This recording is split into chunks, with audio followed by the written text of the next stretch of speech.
As a pioneer in the digital space, how promising would you say that 2021 looks for the industry you operate in? Let me first talk about. Let me first be industry agnostic. If you see, when everything reaches the tank bottom, and after that can be only one movement, which is upwards. So after 2020, I believe for all industries, Okay. 2021 is going to bring in a lot of hope. It has already defined reality, right? And there can be only execution and vision which can come together and take things ahead. But what 2020 taught us was how to be resilient, and how to understand, be thankful for normalcy. The asset management industry, early March 2020, when the markets, started behaving erratic because of COVID, I think the best of the creed of asset management, which also includes us, held on to their principal fundamentals about customerism and going on communicating with customers and partners. There was a lot of learning, development, training, which we did during such times so that we could ensure that we are pretty much ready for the future and give our consumers and partners the best experience. In 2021, I think we are already starting off at a very, renewed confidence and energy. You might have heard the word that it is the new normal. For us, it is the new super normal. Okay. Let's put it like this, because the markets, the way it has, gone up now, it only shows the faith that the Indian consumers have in this particular industry. We will try to do is to hold on to that faith by giving superlative experience. So with the ever-evolving technology landscape, would you say that it's become easier to sort of reach out to the right audiences? Number one. And number two, in your opinion, what are the top 3 digital platforms that every marketer, again, industry agnostic, should absolutely consider being present on? Okay, this is a good question. I'll start off with question number 2B first. Okay. I think, for across industries, top 3 platforms differ. For example, if I am a person working in the fashion industry, yes, Instagram is close to God for me. Sure. Right? Sure. However, the same Instagram might not be the top choice for a digital professional who is into, financial products, goods and services. However, if I just quickly come back to retail and BFSI, the top 3 platforms definitely are going to be, search, which is through Google. People should search for you and you should be available when they search for you. I think that's one very clear thing. The second is, of course, programmatic. Okay. Where you can reach out to various stratas of customer, people who might be absolutely new to your products, who might not even sample your products. Sure. But there is an inherent need which we are not aware of. Video content like YouTube. Yes. Which I believe would be which would become the platform for acquisitions in the times to come. We used to hear this word character user interface and graphical user interface some 10 years back, and people were still trying to figure it out.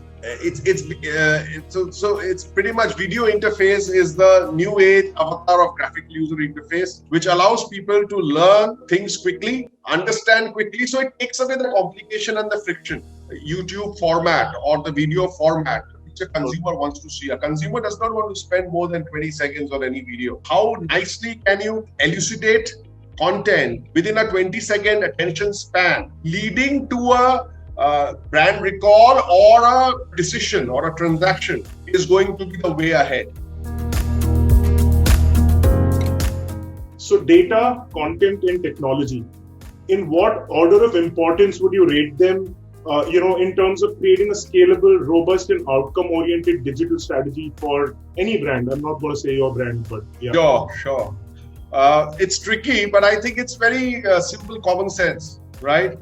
The most important is going to be technology, okay, followed by data, okay, then followed by content, and I'm going to explain why.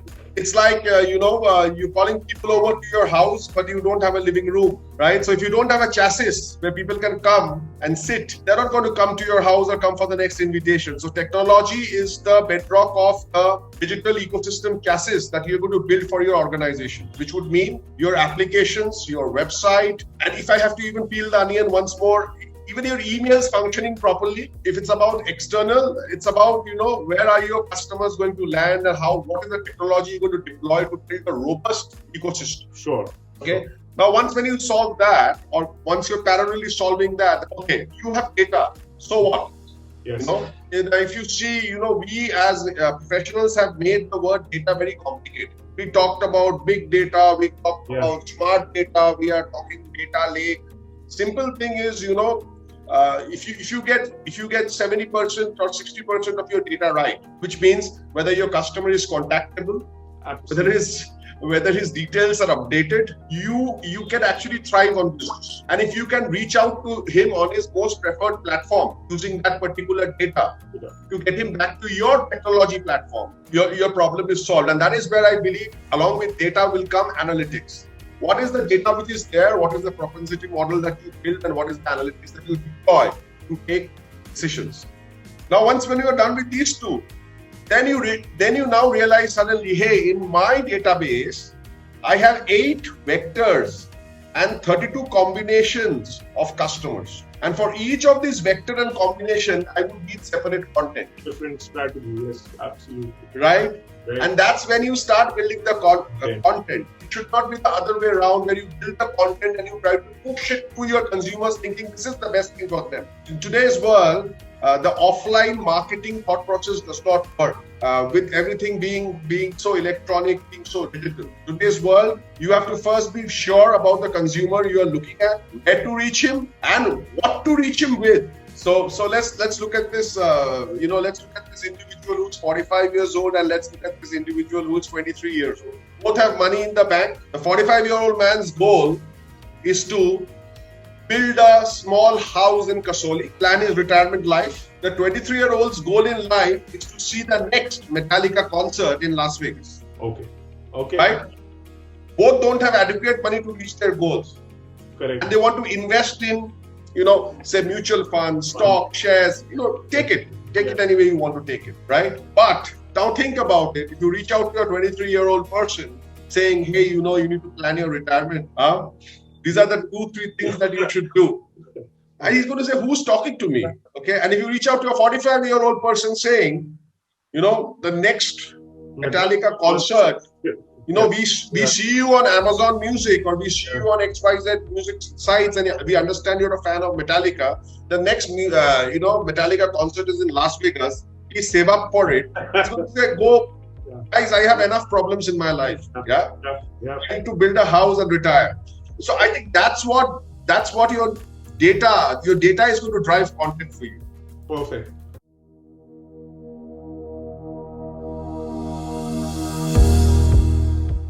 COVID-19 shook the world and changed the way that we look at a lot of things, right? And like you rightly said, taking normalcy for granted was one of them.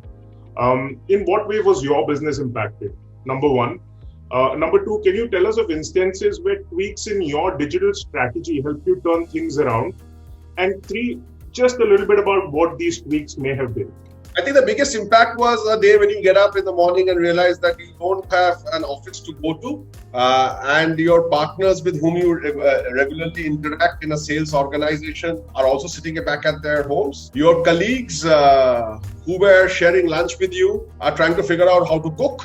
So overall, I think COVID now, the first 5 days of lockdown brought in that realization, and people said, it's not a vacation. In our business, if you look at Nippon India Asset Management Company, we are one of the leading asset management companies in India. For us, one of the most important factors is, customer first thought process. And that has been the vision of my CEO, who has been leading this company over years. Now, who are our customers? Our customers are investors who are retail. Our customers are also our partners, mutual fund distributors who reach out to retail branches and home visits to our various investors to do business with them. All these things stopped, right? So what did we do? Thankfully, Nippon India Mutual Fund has been one of the leading fintech organizations. We call ourselves a fintech organization with AMC, asset management, as core.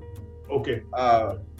With the support of the chief executive officer of this company and the board, we had already put our digital chassis in place over 2018 and 19. And pretty much ours was quite premium. So what we had to do was, we never had to build, but we had to tweak things like adoption. People who were our mutual fund distributors who were great while meeting customers, but who was more of touch and feel. How would they now run the business on our digital chassis? How would they use the Business Easy 2.0 app to do that business from their applications? So suddenly what happened, and I want you to hear this, that feet on street became fingers on screen. So FOS moved to FOS, but the definition changed. And since we as an organization believe in three very simple things: we uncomplicate, we make it futuristic, and we make it frictionless. We placed our entire digital strategy on these three vectors, and this was where we said that, hey, now the only thing that we need to do is to help people help those people who have not yet adopted digital platforms to adopt our digital products. So one side we had investors, certain investors who were still on the offline mode. The other side we had mutual fund distributors. Now, how would we make their life simple?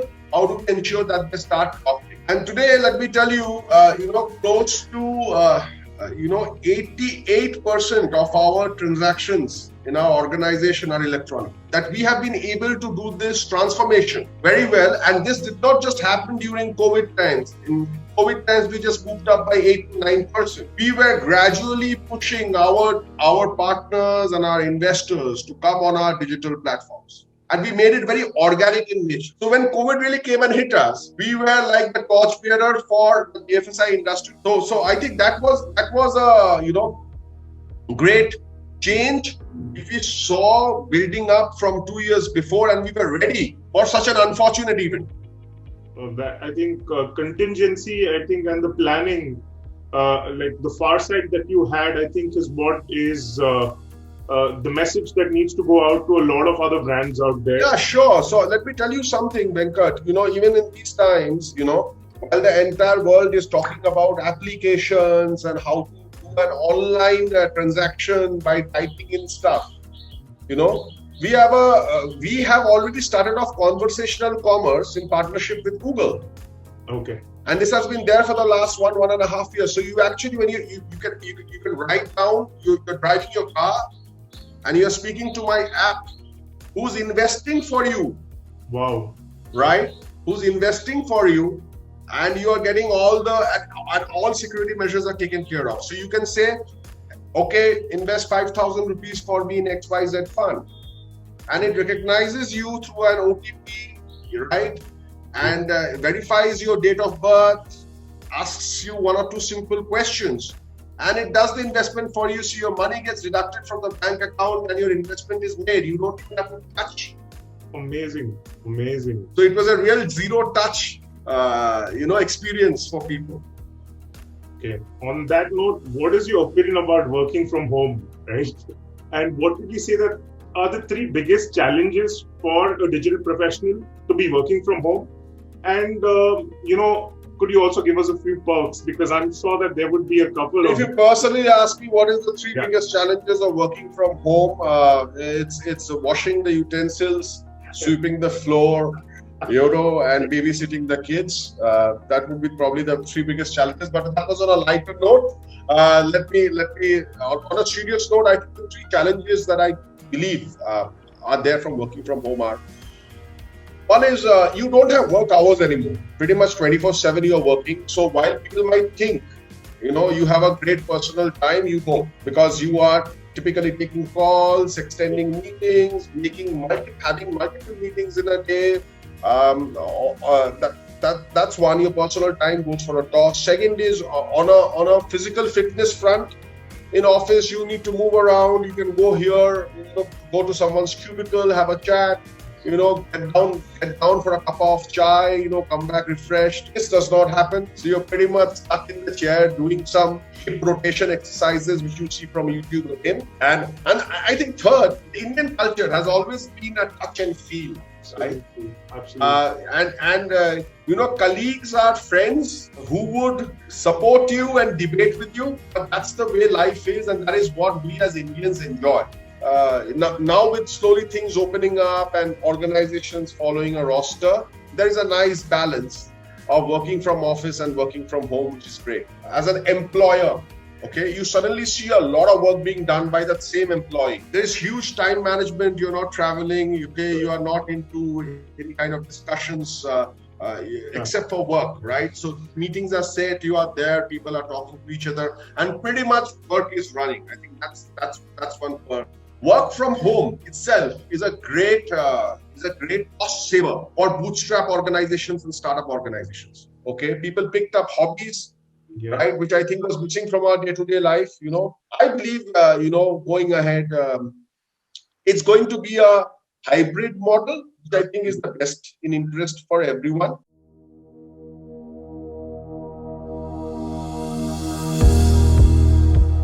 So, to what extent would you say that programmatic media buying comes into the picture for someone like you?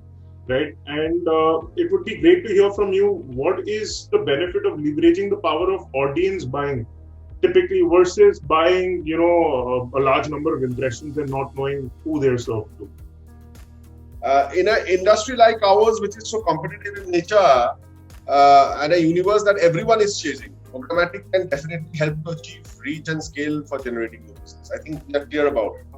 With advanced technology and complex algorithms, programmatic media helps you drive data-driven and focused targeting. Targeting the right audience for your business becomes so easy, as it allows to drive software-based campaigns along with result-oriented focus. With various DMPs that it provides, reaching the third-party audience and targeting multiple segments. I was talking about multiple segments and how to deal with them some time back, right? Basis age, behavior, buying pattern, interest, ideally helps drive result-oriented ads. It's an automated ecosystem. I believe it will, and it allows advertisers to use first-party data, which is so important, and leverage on signals. So programmatic is not about just going and buying an impression and then giving him something, right? It's about the signals that you get. Then how do you rightfully reach out to them with the right content and generate business? We are highly leveraging programmatic for generating performance-driven ads, and we are building the mid and upper funnel, which can be later remarketed with focused communication for final conversion. We don't expect that person, looking at that and buying it and there itself, but we know he's looked at it, he's taken some actions, post which he has gone to XYZ. So here is a remarketing opportunity for this person, unless and until he's so determined to buy it at first shot.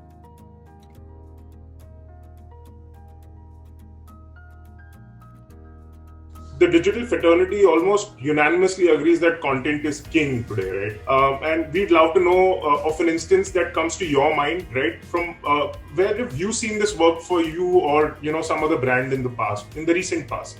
I think the kind of work that our digital team at Nippon India Mutual Fund has done when COVID started off and throughout COVID was to create an awareness of COVID and how to connect it with the investment cycle.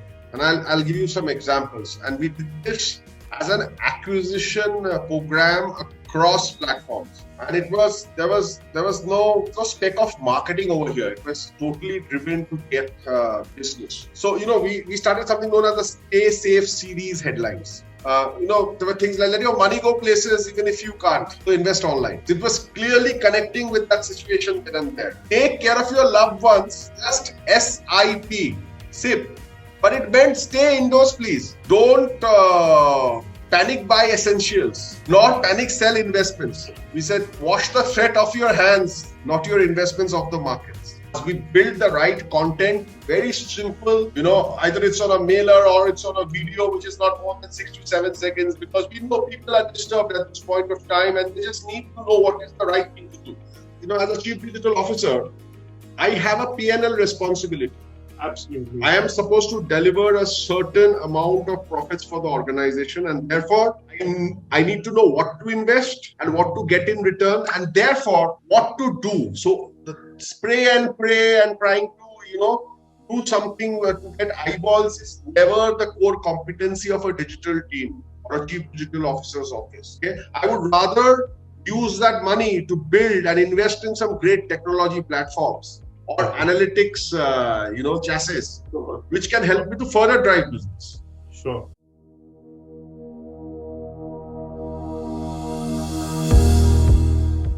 So according to recent statistics, I'm sure you're aware and all of us are, 85% of all monies spent on digital advertising are inadvertently across just two platforms. That's Google and Facebook. So what is your point of view on this huge disparity in the way that brands spend their monies online? And do you see this changing at all anytime soon? Yeah, I think programmatic is going to take over very soon. That's one. Okay. And I'll tell you why brands are spending money, why people are spending money on Google and Facebook, because that is where most of the consumers are. However, I think people have started to understand that, Facebook has its own purpose, and that is probably the reason why Facebook Marketplace is not as popular as some other marketplaces in this country or across the world. While content is going to be king, content is going to be personified. Let me put it this way. And when I say content, I also mean that an advertising content is going to be a content. If I am surfing for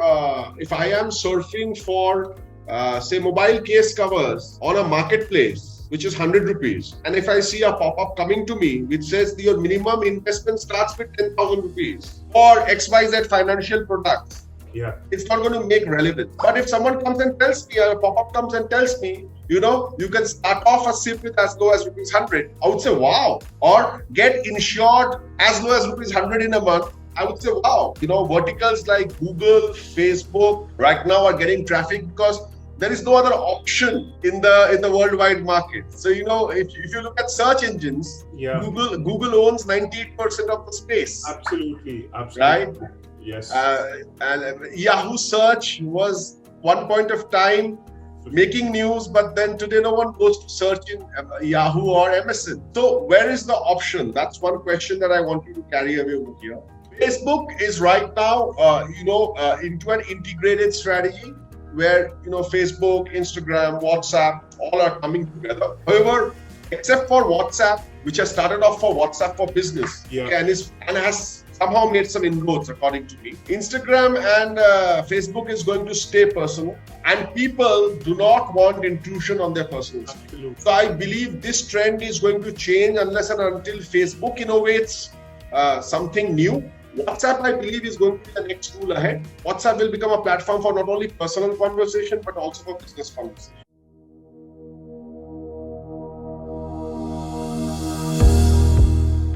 I won't take too much more of your time, but I'd love for you to answer this one because it's important to me to understand this. Micro-influencers have become an important part in this landscape, right, of late. While the economies of scale seem to be working out for a lot of brands, maybe in the retail space, in the fashion space, etc., right? And specifically in terms of awareness and reach and upper funnel criteria. Do you see these guys, these micro-influencers, actually adding any more quantifiable metrics down the sales funnel? We have the problem of plenty on micro-influencers' place. Everybody who has more than a triple-digit supporter base becomes an influencer, and therefore the core influencers who are actually driving value gets lost. And then slowly people have started monetizing it too. So and the best part is it is like that synonym. It is like that line. I know that you know that I know. So the consumer knows, this guy is saying all these things because he's on the payroll of somebody, right? So then it loses the cause. And also, let me tell you, the organization. Again, a person who has P&L, the digital transformation organization, the chief digital officer, looks at views versus buys. Doesn't matter to me, micro-influencer has talked about me for, 2,000 times. but nothing has come out of it. Into any revenue for right, it is not led into any revenue. However, here is a great content which I put on a do it yourself platform or learn it yourself platform, which has got 100 views and it has given me 10 points on the revenue.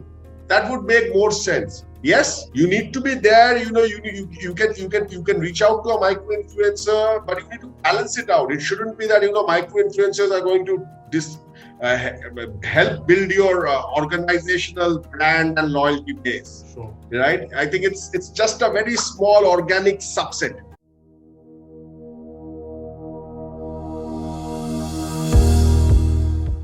I want to know, in your opinion, one game-changing or path-defining digital integrated campaign that absolutely stood out, right? And what about that campaign and the way that it was executed really impacted you? So, we started the Stay Safe series from the digital team, right? It was a complete integrated campaign across partners, consumers, platforms, B2C, B2C and B2B, right? So we were all speaking the same language. It was, and the best part was it was product agnostic. Even as an asset management company, by saying that, I was not asking them to buy any specific product. I was talking about investments as a whole.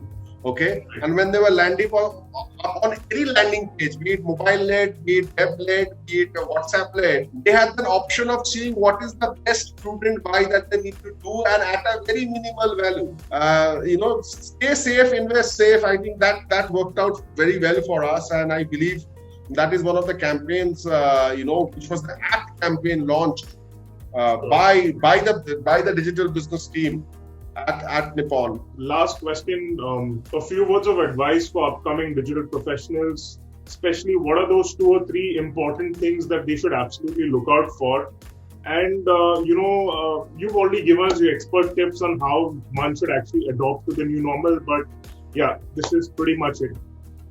Yeah, so, one very simple, I would say a suggestion, because I think the youngsters are much more smarter than what we are. Right, and because I come from an e-commerce background, and I have seen the power of youth working with me, I strongly believe in this statement. There's a lot of things to learn from them. My only piece of suggestion or tip would be, what's your market? Your market is Generation Z and Z plus. How does this market react? This market is only mobile first. This market is about personalization through content. Absolutely. And this Generation Z market is about common platforms. Nobody is going to say, I love Facebook, I'm going to be there. Nobody is going to say, I love your brand, I'm going to be there. It's all about what you can offer on the fly, on the go. At that point of time, I believe, platforms will get so advanced in the times to come. Bots will move into Borgs. Borgs would be something which would actually look at you and understand you through your digital platform on what is the sentiment you're carrying at this point of time, and it won't be a customer service bot anymore. Yeah. I think it's passe. It's going to be a Borg which talks to you about what you should be doing, rather than why are you here? Let me help you. No one wants help. I think people are very confident. They know what they need to do. And common platforms is going to be very, very important. How can you give? People used to talk about an omni-channel journey. I think it's passing again, right?